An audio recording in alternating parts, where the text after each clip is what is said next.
I'm very pleased to introduce you to the next presentation, which is entitled Beyond the Open Door, and to welcome Professor Siv Vangen, who is going to chair this conversation with my colleague Fidele and also with Ian Revell, who is joining us from the Community Foundation in Milton Keynes. Siv Vangen is a Professor of Collaborative Leadership. She's the head of the Open University Business School, and very, very importantly to me and other colleagues, she's the founder of the Centre for Voluntary Sector Leadership. She is the developer of a theory of collaborative advantage, a theory developed via action research over many years, which focuses on governing, leading and managing interorganisational collaborations. And many of us have benefited from learning from that research. And more recently, Siv has participated in research which examines collaboration for conservation and in context aimed at collaboration between Black and minority ethnic communities and public services, which is what the presentation is going to be about. Siv is joined by Ian. Thank you, Ian, for joining us. Ian Revell's worked in the voluntary and community sector, I'm told, for over 30 years, and has served on a number of boards of both businesses and charities and has a track record of public service work. He's now CEO of MK Community Foundation. We've spoken many times over the years, Ian, and I know you're a really important partner for us at CVSL. The Community Foundation promotes philanthropy and manages more than 50 charitable funds and allocates grants of over 22 million every year. I know that Ian is particularly passionate not only about voluntary action and activism, but also about Milton Keynes. And of course, we're all very excited, those of us who work out of Milton Keynes, that Milton Keynes is now a city. So we've called it a city for many, many years, but we're so excited that it has recently been made a city. So if you haven't heard that, that's fantastic news for all of us based in Milton Keynes. Welcome, Ian. Thank you for joining us today. And then the conversation is also going to take place with my colleague, Dr Fidele Mutwarasibo, who's a lecturer in work-based learning at the Open University Business School. Fidele has served in the voluntary sector in many capacities over a number of decades. He's undertaken several action research projects in Ireland and the UK on equality, diversity, inclusion, access and meaningful participation. And it's his most recent research we're going to hear more about, explores the leadership of Black and minority ethnic-led voluntary organisations perceived to be hard to reach, but I know he's going to say much more to us about that, both now in this conversation and this afternoon. So thank you, Siv, Fidele and Ian, and over to you. Thank you very much, Carol, and good morning all, and welcome to you all. Welcome, Ian. Welcome, Fidele. Carol, thank you for starting us off so enthusiastically this morning. It's really great to hear about all the work that's been going on over the last year. So thank you for that. So Fidele and Ian, we're going to have a conversation about what we've called Beyond the Open Doors. So before we do that, do you want to maybe just introduce yourself briefly, Ian? Yeah, so Chief Exec of Milton Keynes Community Foundation. We're a philanthropy organisation set up by the Development Corporation of Milton Keynes, you know, who designed this wonderful city 35 years ago. And we give out about £2 million of grants to just the borough of Milton Keynes. But we also, part of that setting up, have an estate which we operate so that we're completely sustainable. And we give out about another £1 million worth of rent subsidies. So it's about £3 million a year in benefit. Thank you. Fidele? I think we had an introduction by Carol, but what I thought I would add is to say that I am a passionate believer in place-based citizenship, just to go back to place. And I am keen always to engage in what the late Congressman John Lewis called good trouble. It doesn't mean I am involved in troublemaking or I'm what the sociologists would call agent provocateur. But what I am is somebody who is interested in making sure that, everybody who lives in a place, Milton Keynes for that matter, being my home for the last 8 years, is actually, their presence is acknowledged, appreciated, and that no voices go unheard. And that's why I got interested and got involved in this research project we'll be talking about. Thank you. Over to you, Siv. Wonderful. Thank you both. Thank you. So we're going to talk a bit more about this concept of beyond open door, or the open door. So as both of you will recall, that saying or that maxim of open door came up during a focus group last year when we were discussing preliminary findings from a CVSL research project. So I wonder, Fidele, could you briefly tell us a little bit about how that research project came about? And thank you, Siv. I mean, it's a long journey, but I try and sum up the journey. One, obviously, it was if you think about 2020, I think we'll never forget 2020 because of two main issues which came up. One was COVID-19, and the other one was Black Lives Matter campaign for racial equity. But let me just go back to COVID for 1 second. In the initial days, I remember the things I was hearing about as a person of color, about the lack of vitamin D, how it was the reason why the impact on communities of colors, to borrow the American language, were highly impacted by disproportionately impacted by COVID. So I was listening to it. I was trying to make sense of it, but I was also keen to hear what the service providers were doing, in actual fact, to reach out to those communities in terms of raising awareness about COVID, precautions, and subsequently when the vaccine came up, to make sure that they dealt with the vaccine hesitancy within those communities. So it was in this context I started getting invitations to join events and Zoom, they were not in person, where they would actually talk about specific communities they wanted to talk to. But the question was, at the time, I was looking around the room and I could only see myself and a few people who, like me, are well connected, highly networked, probably well educated, or with the means, if you see what I mean. But the communities they wanted to talk to were not in the room. So then came Black Lives Matter following the tragic death of George Floyd. And obviously we are aware of the protests we had all the things happening in Bristol and everywhere, even in Milton Keynes. Again, the service providers, i.e. the police, the council, were keen and eager to speak to people to try to see how they could address all those issues and be constructive in terms of who was coming around to talk to them about what was going on.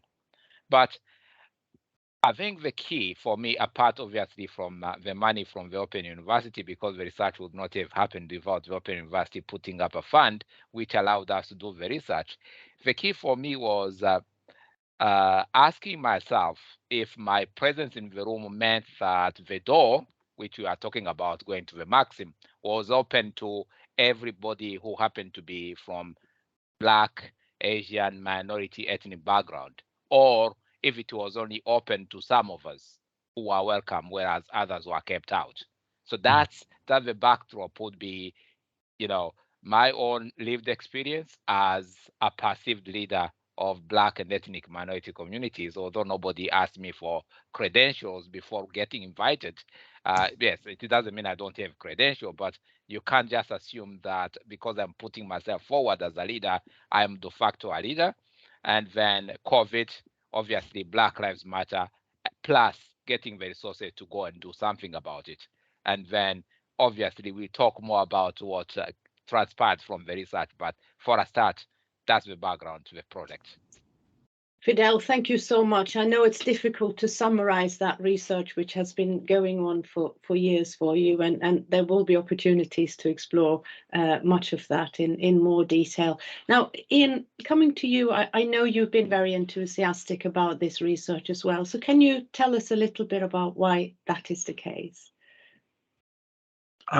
Well, I mean, the foundation, if we are not connected and supporting and serving the whole community and all our communities across the place of Milton Keynes, then really we don't deserve to exist.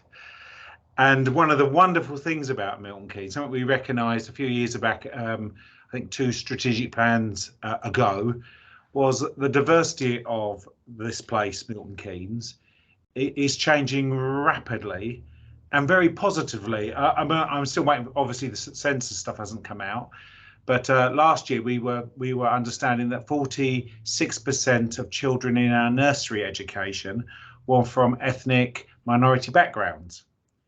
That's it. So I mean, you can see what's happening in this place, Milton Keynes, and it's a wonderful thing, because interesting enough, the very first thing that happened after we became a city, the first civic activity was the unveiling of the Black Lives Matters pillar at the MK Rose. Really proud to see that, and to see the leadership of our city is changing. So for me, it's really important to understand our communities. Otherwise, how can we possibly say that we are doing our job as a charity? And it's not good enough for us just to say we've got an open door if the open door is actually rather toxic and you can't walk past it. It's really important that we make the effort. The onus is on us as an organisation to create the relationships that make us worthy of attention from all the organisations we want to engage with. The onus is on us. And so this research was really important in drawing out some of those conclusions. And I know myself and Fidele, we work quite closely with each other. We've had a really good conversation with local authority, the chief executive local authority, showing some of the things, because we all think we're doing it, but actually we need to be checking ourselves to make sure we truly are engaging. Wonderful, Ian. I mean, certainly that diversity that we have in Milton Keynes is something that many of us love and enjoy, and I'm grateful to organisations like your own that's trying to make that more inclusive.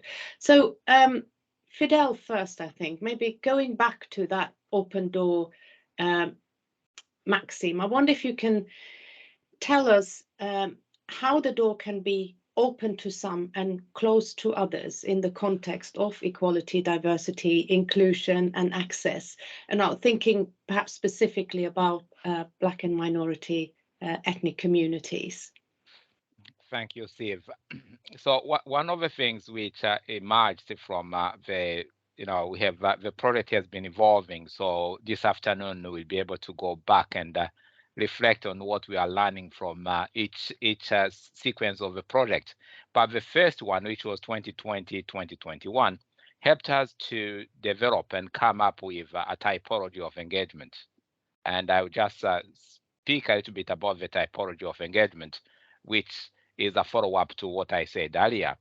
So it was very clear from what we had, the stories we had from service providers as well as leaders of Black and ethnic minorities, that there were some individuals of Black and ethnic minority background who were welcome and who were invited, who were listened to, who were taken seriously. And those tended to be either faith leaders or people with a high sort of high profile, high social, political, economic capital. Then there was another group of leaders who, I'm just going to use what they told us, how they described themselves. I think it's better to say it that way rather than we ascribing them names, because I don't like labeling. Some of them told us they felt they were seldom heard. So seldom heard were individuals who were invited, but not necessarily taken seriously. We have heard a lot of stories of people, for example, who go to events rather than asking them to contribute. People start commenting on their dress code and so forth. In a way, sort of making feel as if their presence is not sort of appreciated and acknowledged because of who they are, what they bring to the table, but by the focus on how they look like, which for them is actually irrelevant. They shouldn't even come to the table. So those who are the seldom heard. So they're invited, but not taken seriously. They are seen, but not heard. Then we had another group of people who told us they felt seldom asked. Seldom asked are people who are, they put themselves out there, but the invitations are hard to come by. They don't even get a chance to look in. And then finally, there were those who told us they were not yet engaged. And, those will be, just to name dropping, which that's not what we are meant to do. So if people are, for example, who arrived recently, you can think of Afghans, for example, who came to MK, or the Syrians who came not too long ago. You can think of the people from the Roma community and so forth. So there are communities who are here because they are new, they are not yet engaged, or maybe they are not structured, they are not organizing themselves. However, participation, as we know, costs money, and you can't just assume that people are not there because they don't want to come. Most of the time, it is because we are saying our door is open, and yet at the same time, the door is locked. So those who are the four groupings, so to speak. And obviously, in the afternoon, I think we'll get more chance to talk about even those who are invited and who are considered to be participating. If you break it down, you realize that even among those ones, there are some groupings. So that's a teaser for the afternoon session. I won't be talking about that in this session. Thank you. Thank you, Fidele. Ian, would you like to share your own thoughts about making the door more open? Yeah. Well, not to counter Fidele, but from my view, is having an open door really isn't good enough. Especially as I alluded to earlier, if the threshold that you're crossing is difficult and doesn't feel welcoming, and it's not clear and accessible, and you don't know where to go and how to move forward. So, for me, it's important for the foundation to, as I said earlier, to be worthy of support. So we need to engage with Black minority ethnic communities. The onus is on us. We have to change our understanding. We have to change where we conduct our businesses. We need to go into places and spaces that are where these communities are meeting or working. We need to have the humility to change ourselves. Because only then we can say we're truly open and accessible. Just saying we're open and actually not really be opening, as I said, is not good enough. Thank you. Ian, I know that one of the really important things of your organization is to do with grant making, and I understand that there's been some changes in the process of how you do this. Recently. Can you tell us about the rationale for that, please? Well, we've been part of a DEI coalition, which Sarah, who you're going to hear from in a minute, has also been part of. And as part of that, we've been really thinking about how we truly become accessible. So it's not just about changing a few forms and things like that. We've made changes to ensure that through our engagement with communities, people are putting themselves forward to be on our grant panel, so that our trustee board and our honorary structure, we have president and a vice president, reflect our communities. So that, again, it's about saying that you're judged when it comes to your grant application by your peers, from people that look like you, that speak like you, that think like you, that have lived experience like you.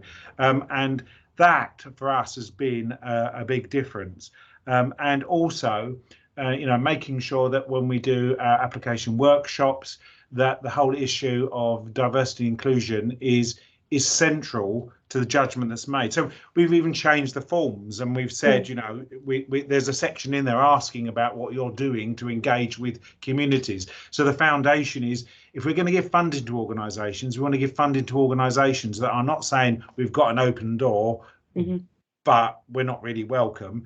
We want to know what you're actually doing to engage communities. Saying you've got an open door doesn't cut it. It's what you're actually going to put into your programs to ensure that you're including people from across communities, from the seldom asked and the seldom engaged. That's what we're trying to do. Yeah, no, that's a really good example of how changing a process can actually enable you to be more open. So thank you for sharing that, Ian. We've got a couple of minutes left still in our session. So Fidele, do you want to say a little bit about you know, the follow-up to the I think it's the 2021 scoping project on Black minority ethnic leadership and the lessons learned so far? You probably need to be a little bit brief, but I think we can still spend some time on that. Yeah, maybe I should start by saying that declaring my colors, because in the introduction I didn't mention that I am one of the honorary vice presidents at MK Community Foundation. And I used to sit actually on the grant panel. So I would like to welcome the changes being made. And I also like the whole idea of making sure that we are mainstreaming the issue of inclusion rather than just leaving it to, because what you don't want to do is to use mechanisms like grants, for example, to create more subcategories. Yeah. Whereas what we need to do is to get everybody to come on board. In terms of what happens next, what we have done with the research now is we are focusing particularly on Thames Valley Police Milton Keynes, exploring with members of their independent advisory group, their scrutiny panel, who happen to be from Black and ethnic minority communities, their experiences, but also looking at who is not invited to sit on those panels and why. We are also trying to unpack the whole idea of hard to reach Black and ethnic minority communities. So have commissioned a literature review. So a few things are coming up and emerging. And, you know, again, as a teaser, this afternoon, come to the workshop. Thank you, Fidele. We look forward to hearing more about that. And indeed, I look forward to working with you more on that. Ian, are there any kind of closing remarks from you before we pass back on to Carol? Well, I think I just want to emphasise what I've said throughout this conversation. EDI work is not optional. It's something we're going to do all the time, continuously. We can only fulfil our charitable objective if we are doing this wholeheartedly. It's not a one-off where we can say it's done. So, you know, seeking to improve our connection with communities across Milton Keynes is part of our being. It's what it's really exciting. It's, you know, it changes you as an organization, as a person, and that is fantastic. So a never-ending story, a never-ending opportunity to improve what we're doing. Absolutely wonderful. Thank you so much, both of you, for sharing your insights on this open door topic. Really, really important for us. Thank you both. And thank you, Siv, for chairing that conversation. There are some questions just starting in the chat, so I'm going to pose some of those questions. I've got some of my own if there's time, but there might not be. So please, if you do have a question in mind, but you haven't put it into the chat yet, do please pop that in. So, and you can decide, Siv, Ian and Fidele, who is best positioned to answer this one, because I think it may be relevant both for us within the academic institution as well as within an enabling infrastructure organisation like your own. So the first question is, if participation costs money, and I think many of us would agree that there is a very real cost to participation, do we need to pay people to engage, and how do we unlock that particular door? So it's a very pertinent question, and one I know that we have actually discussed, but does anybody want to jump in and respond? I don't know, Ian or? Yeah, I'm happy to step in just to give an opportunity to Ian to think about it, because he's a person with money, because I don't have money, so I can't say whatever I want. But here is the deal. I know, you know, sometimes you complain people are not partaking and participating in meetings or otherwise. So if people are not participating, is it because they don't want to participate, or is it because they can't afford to participate? So I'll be very sort of very sort of direct and say, as an example, if you are working with people who happen to be lone parents, So you want to engage with them when the kids are not at school. Surely, if you provide a crèche, for example, you are facilitating their access. If people can't afford transport, if you give them a ticket or even offer them a pass if they are bringing the car to MK Community Foundation and allow them to park because they can't afford the 50p, then you are facilitating access.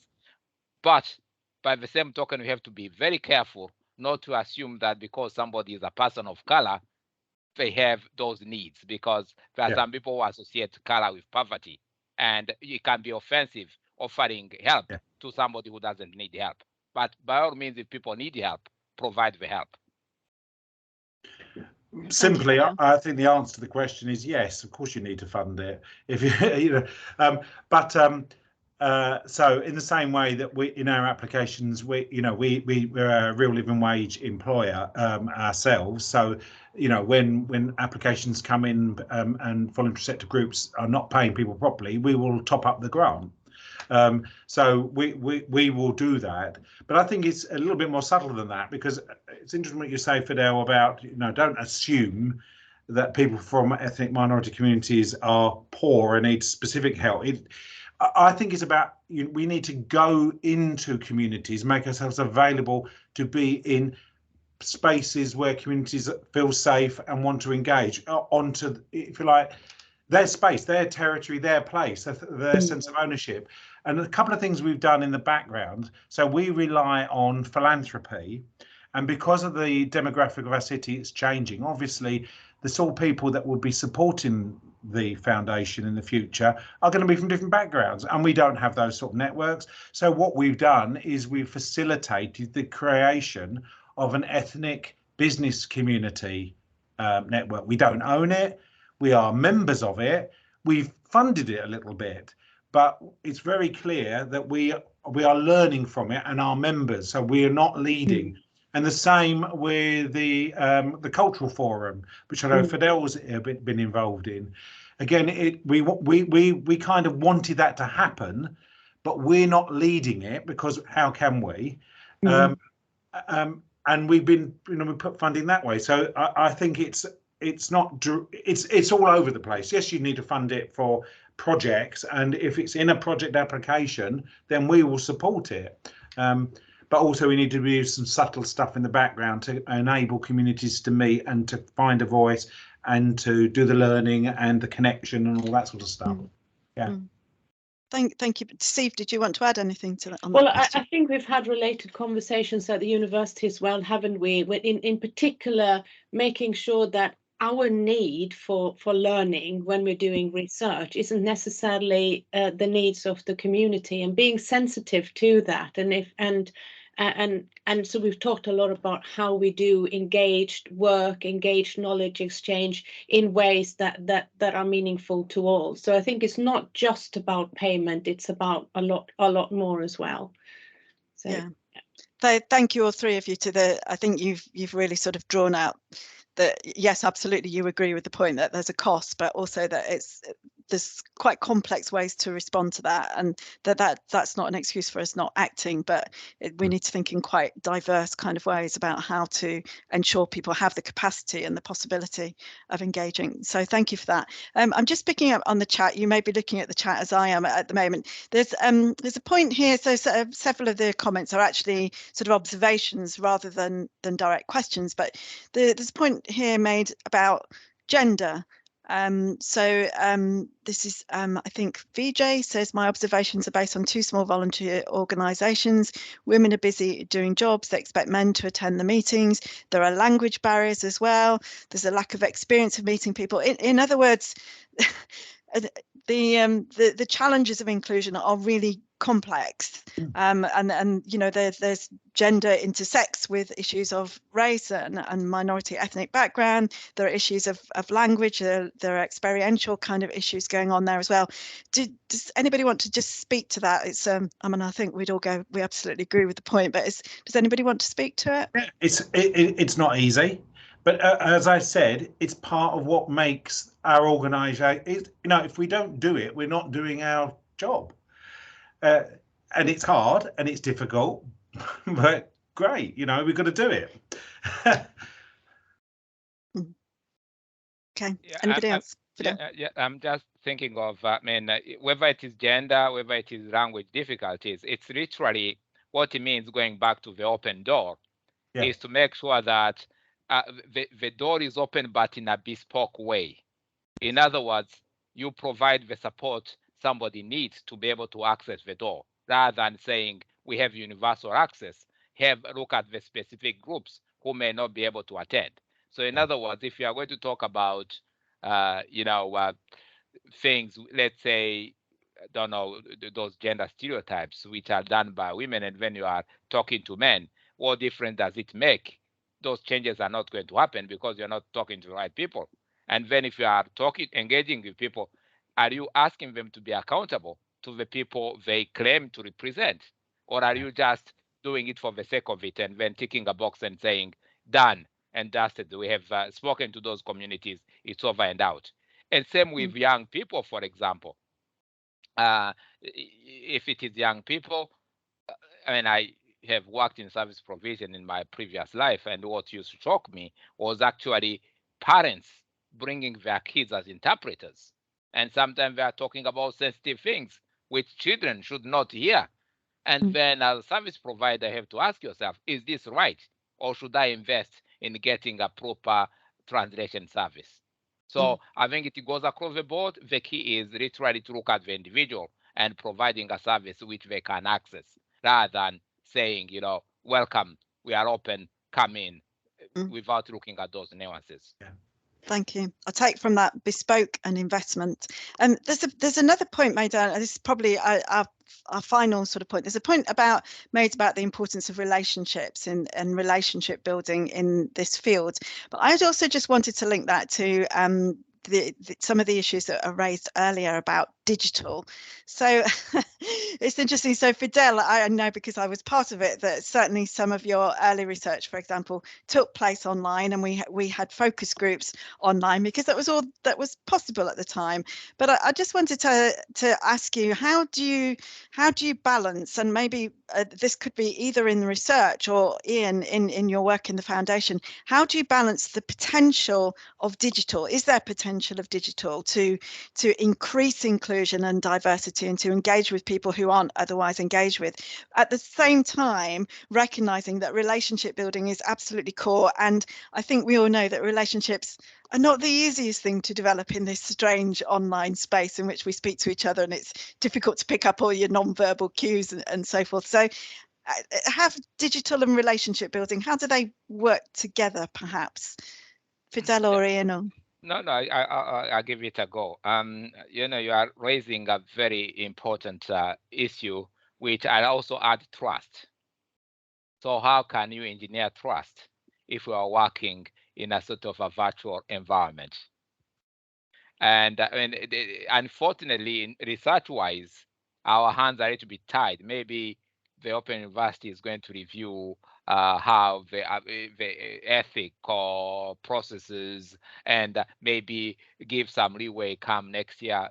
Fingers crossed, if COVID does not wreak havoc again.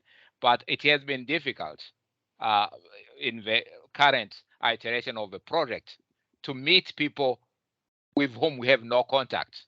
And mind you, if we are talking about people who are hard to reach, I can't use the same mechanism as before. So we need to go do something over and above. So which is making life a little bit more difficult, because if people know you online only, then what happens? And what about those people we want to interview who may not have access to, or may not access as well as, ability to use the technology?